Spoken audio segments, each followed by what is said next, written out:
Hello everyone, welcome to the class. चलिएगा बेटा, शुरू करते हैं अपनी आज की क्लास को। आज की ये हमारी फर्स्ट क्लास होने वाली है आपके चैप्टर नंबर सेकंड की बेटा। चलिए, पहले आपकी पीपीटी लोड हो जाए, तब तक हम आपसे दो बात करते हैं। बेटा, आप लोगों को मैंने एक बार बोला था कि 13 अप्रैल को मैं आपके लिए एक अनाउंसमेंट वीडियो लेके आऊंगा, लेकिन समहाउ वो चीज थोड़ी सी डिले होगी। तो मैं खुद उस बेसिस पे आप सभी को ये चीज बोल रहा हूँ कि जो अनाउंसमेंट मैं करने वाला था वो ये थी, जो बच्चा मेरा अभी के टाइम में 11th क्लास में पढ़ रहा है, उस 11th क्लास के बच्चे के लिए मेरे पास एक बहुत ही शानदार सी चीज है बेटा, बहुत शानदार, बहुत जानदार सी चीज है। ये बैच आपका जो अभी चल रहा है, ये 11th क्लास के लिए चल रहा है। मान के चलिए मोर एन ओवर हम 3 या 3.5 मंथ्स के अंदर बेटा हम अपना सिलेबस जो है वो कंप्लीटली कंप्लीट कर लेंगे। 3 साढ़े 3 महीने, मून और 4 महीने, यानी अभी चल रहा है अप्रैल, मई, जून, जुलाई, अगस्त। अगस्त एंडिंग में हमारे पास में ये सिलेबस भी एंड हो जाएगा 11th क्लास के लिए। जब 11th क्लास का सिलेबस अगस्त में एंड होगा ना, उसके बाद में हम आपके लिए लेके आएंगे क्लास 12th की कंप्लीट सीरीज। क्या लेके आएंगे? 12th क्लास की कंप्लीट सीरीज लेके आएंगे बेटा, एक 12th क्लास के लिए। अगर मैं 12th क्लास की आपके सामने बात रख रहा हूँ ना, दैट मीन्स ये एक बहुत बड़ी चीज है, एक बहुत बड़ी उपलब्धि है मेरे लिए, नॉट आपके लिए। आप तो कहीं से पढ़ोगे, लेकिन जो बच्चे मैं खुद 11th क्लास के लिए तैयार कर रहा हूँ, उन्हीं को मैं आगे 12th क्लास के लिए भी तैयार कर पाऊंगा। ये मेरे लिए सबसे बड़ी खास बात है बेटा। एक और चीज मैं इसमें आपको इंक्लूड करके बोल दूं कि सर या बच्चों, मैं खुद अमित दादी आज आपको ये बात कह रहा हूं, अगर हम लोगों ने सितंबर या अक्टूबर में भी जाकर के 12th का बैच शुरू किया ना, सितंबर या अक्टूबर में भी 12th का बैच शुरू किया, तो मैं ये गारंटी लेके कह सकता हूँ कि 12th का बैच बहुत ही फास्टली चलाएंगे और उसको जनवरी आते आते मुझे खत्म करवाना है।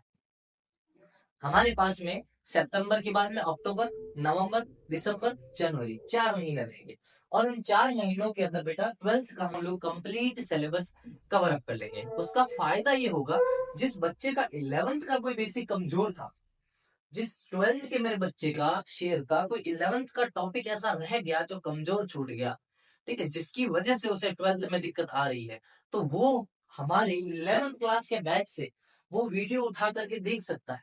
भाई ऐसा कई बार होता है कि साहब, मेरे को कोई टीचर अच्छे लगे और वो टीचर है, उनसे मैं एक टॉपिक पढ़ रहा था, उन्होंने मुझे कोई ऐसा प्रीवियस टॉपिक बता दिया जो मेरी समझ से, जो मेरी सूझबूझ से बाहर का चला गया। कैसा चला गया? जो मेरी समझ से थोड़ा सा भी बाहर का चला गया। मैं चाहता हूँ कि वही टीचर मेरा वो डाउट क्लियर करे। वो अगर डाउट 11th क्लास का था, तो आपको इस क्लास में उस चीज का फायदा मिल जाएगा, आपको वो क्लास 11th क्लास में मर्ज हो करके मिल जाएगी बेटा। आई बात समझ में?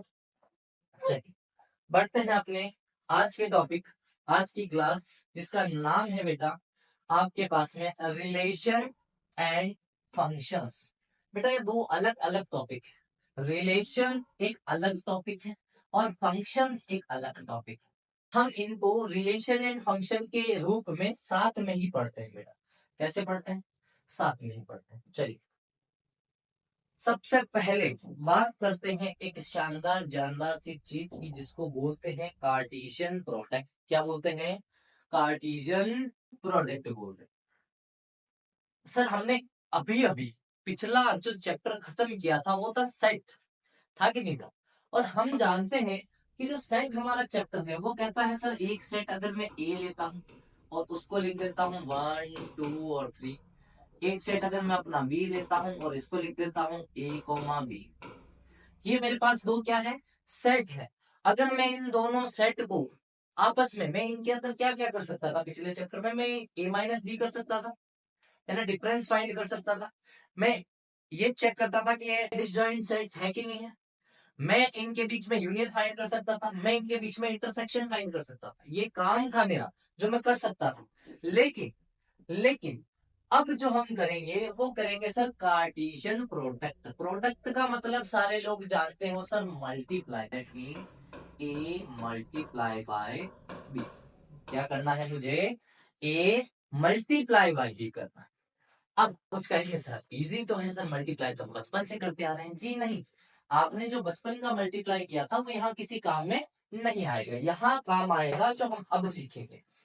वो चीज जो हम अब सीखेंगे, आज की इस क्लास में सीखेंगे, वो आपके 11th में 12th में दोनों जगह काम आएगी। तो बहुत शानदार तरीके से समझना।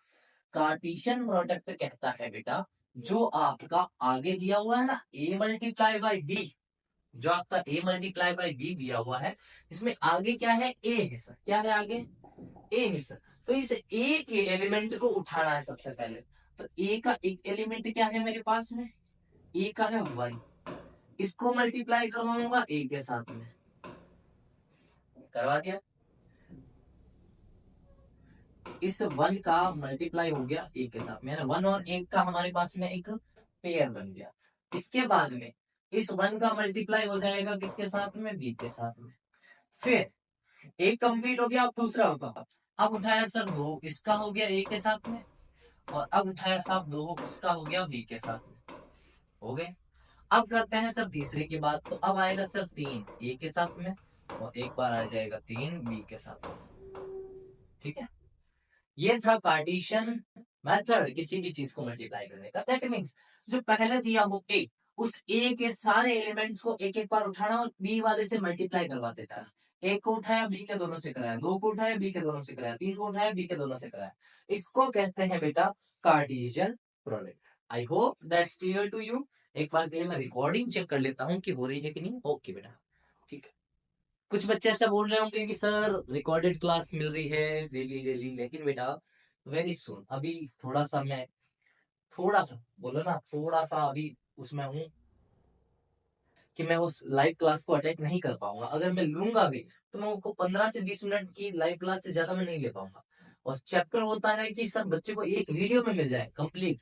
तो उसके लिए मैं क्या करता हूँ बेटा, 3-4 दिन की रिकॉर्डिंग को मर्ज कर देता हूँ, और मर्ज करके फिर आपके सामने पूरा चैप्टर या एक पूरा बेसिक का वीडियो आता है। जैसे ये बेसिक का वीडियो, इसके अंदर मैं आपके पास में बहुत सारे 27 मेरे पास स्लाइड्स हैं, उसमें से शायद शायद शायद शायद बताऊं, आखिरी स्लाइड जो है ना वो है ये 21।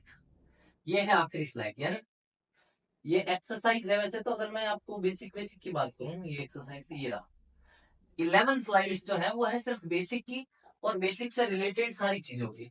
तो वो सारी चीजें जब मैं आपको सिखाने बैठूंगा ना बेटा, तो मेरे को कम से कम 30 से 40 मिनट का एक वीडियो बनेगा ये। ठीक है, आओ यहाँ तक की बात अगर आपकी समझ में आई तो मैं एक और बात करता हूँ। सर क्या हम बी मल्टीप्लाई बाई 1 कर सकते हैं? बी मल्टीप्लाई बाई ए कर सकते हैं? जी हाँ, बिल्कुल कर सकते हैं। अब इसमें क्या सिस्टम है?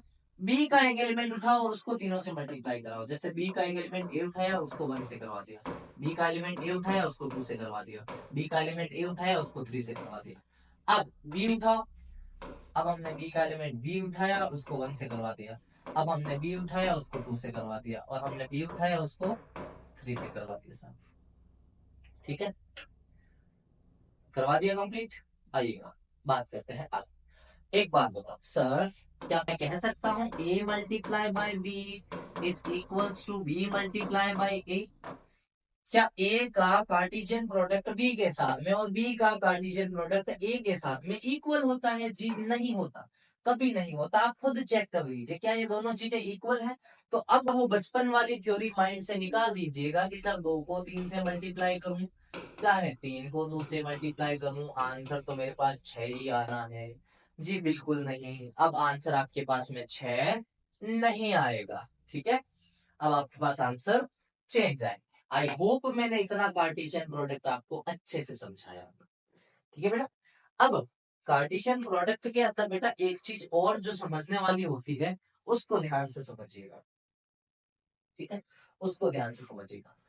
ये जो होते हैं ना, ये जो आप बॉक्स बना रहे हो, बॉक्स के अंदर 2 एलिमेंट्स ले रहे हो, ठीक है, अब हम इन्हें भी किसी ना किसी नाम से जानते हैं। किससे जानते हैं? इन्हें भी हम किसी ना किसी नाम से जानते हैं। वो नाम क्या है सर? वो नाम क्या है सर? ठीक है, वो नाम क्या है सर, उसके ऊपर वो चर्चा करते हैं। ठीक है, 1 मिनट सर। हाँ सर बताइए। हाँ जी बच्चा, तो मैं कह रहा था कि ये जो हमारे पास में ये बॉक्स आता है ना, जिसको हम लोग 1, A बोलते हैं, इसको बोला जाता है बेटा ऑर्डर्ड पेयर।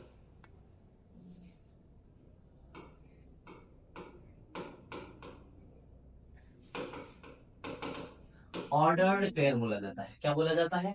ऑर्डर्ड पेयर बोला जाता है बेटा। ठीक है, ये चीज थी जो आपको यहाँ इस चीज में समझनी थी। नेक्स्ट पढ़ते हैं। अब जो आपने चीज समझी है उसकी डेफिनेशन को अच्छे से समझो पहले।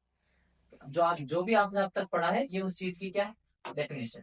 डेफिनेशन कह रही है कि sir given two non empty set P and Q, यानी आपको दो ऐसे सेट लेने हैं जो एम्प्टी सेट नहीं होने चाहिए, फाई सेट नहीं होने चाहिए। फाई सेट क्या होता है पिछले चैप्टर में अच्छे से पढ़ रखा है। अगर किसी को उसमें दिक्कत है, एम्प्टी सेट में दिक्कत है, तो वो पीछे जाकर के चेक कर सकता है। वरना यहाँ लिख देता हूँ एक ऐसा सेट जिसके अंदर कोई भी एलिमेंट नहीं। ठीक है, तो हमें वो सेट नहीं लेना जिसके अंदर कोई भी एलिमेंट नहीं हो। ठीक है, देखो given to non-empty set P and Q, the Cartesian product P multiply Q is the set of all ordered pair of elements from P and Q। अब जितने भी ordered pairs बन सकते थे ना P और Q से, हमने वो सारे ordered pair बना लेंगे और यही हमारे पास क्या कहलाता है? कार्टेशियन प्रोडक्ट कहलाता है। आई बात समझ में?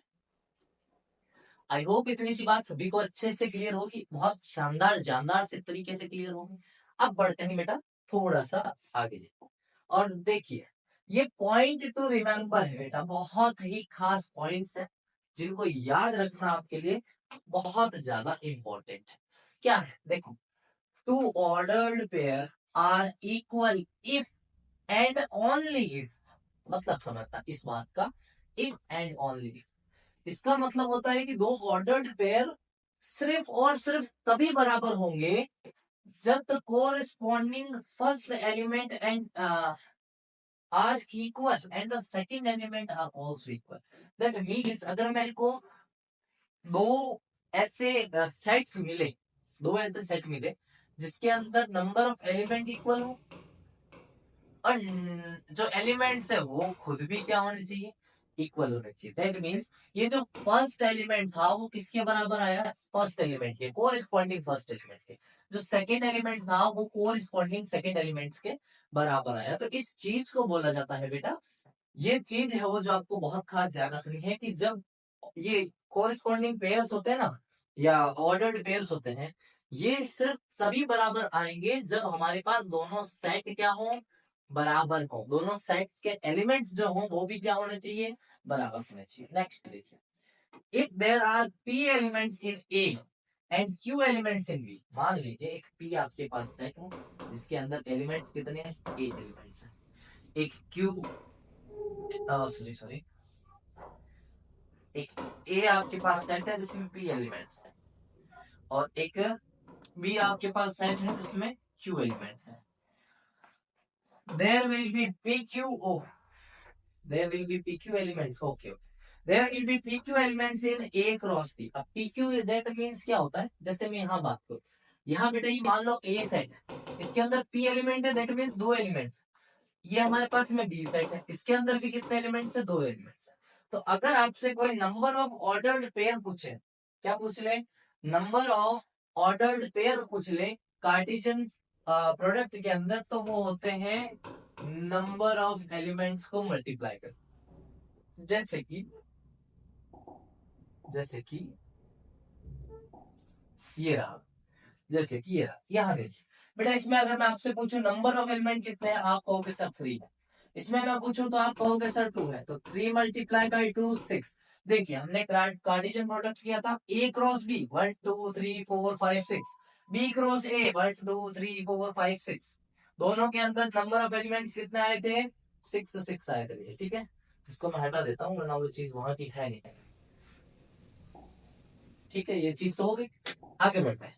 आई पहला सवाल, अच्छा सवाल, जानदार शानदार सा सवाल प्रैक्टिस के लिए दिया गया। बेटा बताओ, बेटा बताओ, if x plus 1 and y minus 2 is equals to 3 1। देखो x प्लस 1 है, ये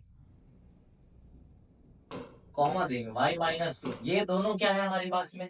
कोई एक सेट था जिसके एलिमेंट्स, कोई हमारे पास भी क्या एक सेट है जिसके एलिमेंट्स, और यहाँ है 3,1। हमें क्या करना, find the value of X and Y. अब बेटा एक बात बताओ, ये हमें क्या दिया हुआ है, बराबर दिया हुआ है, बराबर दिया हुआ है कि नहीं। स्टेटमेंट पर पहुंचूंगा मैं जरा सा 2 मिनट के लिए। स्टेटमेंट क्या कह रही थी, कह रही थी कि sir two ordered pair are equal if and only if the corresponding first elements are equal and second elements are also equal. That means कि ये जो हमारे पास में फर्स्ट एलिमेंट था ये इसके इक्वल होना चाहिए, तब ये सिंबल बराबर लगाया हुआ काम आएगा। यानी यहाँ से मैं अगर करूँ तो x+1 किसके इक्वल हो जाएगा, 3 के, और x की वैल्यू आ जाएगी 2। ये इधर माइनस में चला गया। और अगर मैं इसको इसको इक्वल करता हूँ इसके, समझ, तो y-2 है वो इक्वल हो जाएगा 1 के, और y की वैल्यू आ जाएगी 3। तो हमारे पास x और y की वैल्यू फाइंड हो गई। इतने इजी से कंसेप्ट के साथ इजी क्वेश्चन से हमने शुरुआत करनी है बेटा अपनी क्लास की, ठीक है। नेक्स्ट बढ़ते हैं, एक क्वेश्चन ये अभी और करते हैं। देखो देखिए क्वेश्चन कह रहा है, if p is equals to ABC, Q is equals to R, then find the set of P cross Q and Q cross P, are these two products equal? आओ देखते हैं, वैसे तो हमने पहले ही देख रखा है। P cross Q को चेक करो, P के एलिमेंट उठाओ, A उठाया R के साथ मल्टीप्लाई कराया, B उठाया R के साथ मल्टीप्लाई कराया, C उठाया R के साथ मल्टीप्लाई कराया, ठीक है, हो गया इतने ही। Q क्रॉस P करो सम, R उठाया A के साथ मल्टीप्लाई, R उठाया B के साथ मल्टीप्लाई, R उठाया C के साथ मल्टीप्लाई। उसने बोला क्या, are these two products are equal? जी नहीं, हमने पहले ही बात कर ली है, P cross Q always not equals to Q cross P, ठीक है। और नंबर ऑफ वो अपना आप चेक कर सकते हो, ऑर्डर्ड पेयर कैसे निकाले साहब, इसमें 3 एलिमेंट इसमें एक है, तो 3 मल्टीप्लाई बाय 1, 3 मल्टीप्लाई बाय 1, देख लो 3, हर बार 3 3 आता, ठीक है बेटा। चलिए नेक्स्ट क्वेश्चन करते हैं। अब क्या करते हैं बेटा, नेक्स्ट क्वेश्चन करते हैं। अब देखिएगा बेटा, नेक्स्ट क्वेश्चन की बात करते हैं। नेक्स्ट क्वेश्चन क्या है, कह रहा है sir, if P is the set of 1 and 2 from the set P, sorry, अच्छा, if P is this from the set of P multiply P, ठीक है। हमें क्या करना है, कार्टेशियन प्रोडक्ट करना है बेटा, 2 बार इन P के साथ कर लो, फिर इस P के साथ कर लीजिए, ठीक है। आप समझते हैं अच्छे से बेटा। सबसे पहले मैं लिख लेता हूँ P, जो मेरे पास P है उसकी वैल्यू क्या है, 1 और 2, और अगर मैं दूसरे वाले P की वैल्यू बात करूं तो वो भी क्या है, 1 और 2। इनके बीच में मुझे कार्टेशियन प्रोडक्ट फाइंड करना है। तो P क्रॉस P आएगा, इसका एलिमेंट उठाओ, इससे हिसाब कराओ, तो 1,1 आएगा, इसके बाद में 1,2 आएगा, उसके बाद में 1, सॉरी, उसके बाद में आएगा 2,1, और फिर आएगा बेटा, फिर आएगा बेटा 2,2, 2,2।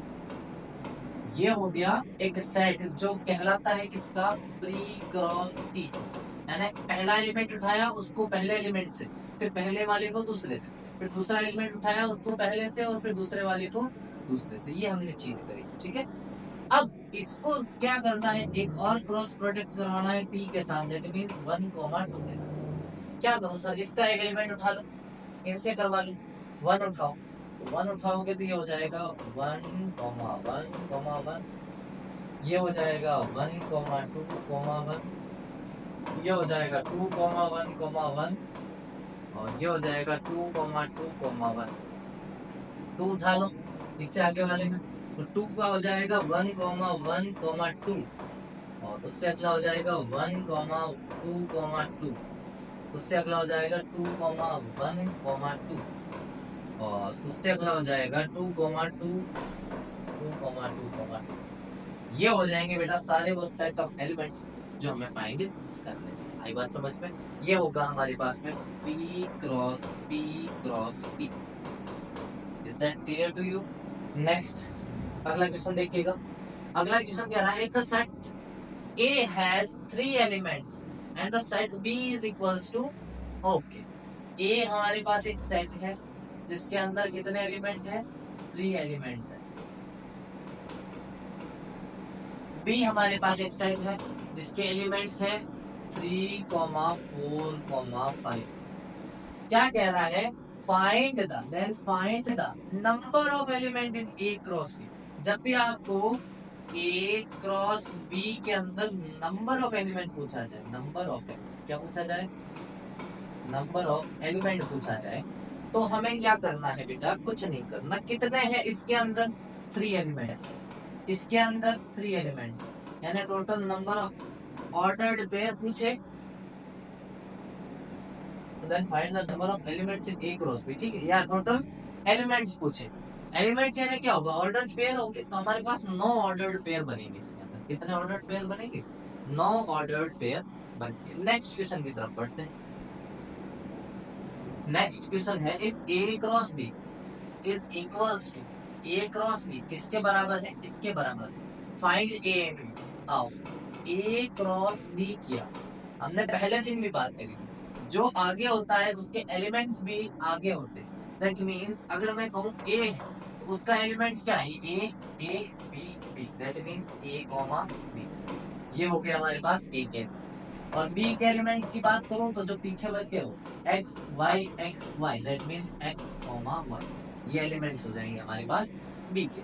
बहुत इजी सी है, बहुत आराम, कहानी अच्छी चल रही है। जब तक रिलेशन ना आ जाए तब तक की कहानी बहुत शानदार होती है बेटा। एक बार रिलेशन आ गया उसके बाद में बातें घूमना शुरू होती हैं। और रिलेशन एंड फंक्शन बहुत ध्यान से समझना, अभी तो हम सिर्फ कार्टेशियन प्रोडक्ट कर रहे हैं। रिलेशन एंड फंक्शन जहाँ आएगा वहाँ हालत थोड़ी सी खस्ता होने वाली, तो अपने अपनी कुर्सी की पेटियां बांध लीजिएगा, बात करेंगे आगे। देखिए, let A and B two set such that number of element in A is 3, number of element in B is 2। If X, ये हो गया, ए क्रॉस बी की बात करें, किसकी बात करनी है, ए क्रॉस बी की बात करनी। इसने बोला सर ए के अंदर नंबर ऑफ एलिमेंट है 3, नहीं, ए के अंदर 3 नंबर ऑफ एलिमेंट आए। आओ, सबसे पहले वाला क्या होता है, अभी बात करी थी, जो आगे है उसके एलिमेंट भी आगे, एक्स वाई और जेड, एक्स वाई और जेड, नंबर ऑफ एलिमेंट 3 है। उससे अगला बी, बी की अगर बात करें तो बी होता है पीछे वाला 1 2 1, दैट मीन्स 1,2, क्या आएंगे 1,2। आई बात समझ में, आई होप इतनी सी बात आपको क्लियर हो। आगे बढ़ते, next question, exercise. Next question नहीं आया बेटा, नेक्स्ट आगे हमारे पास में एक्सरसाइज। चलिए, एक्सरसाइज के लिए हम अलग से एक वीडियो बनाएंगे। मिलते हैं आपसे उस वीडियो में, तब तक के लिए बेटा जय हिंद जय भारत।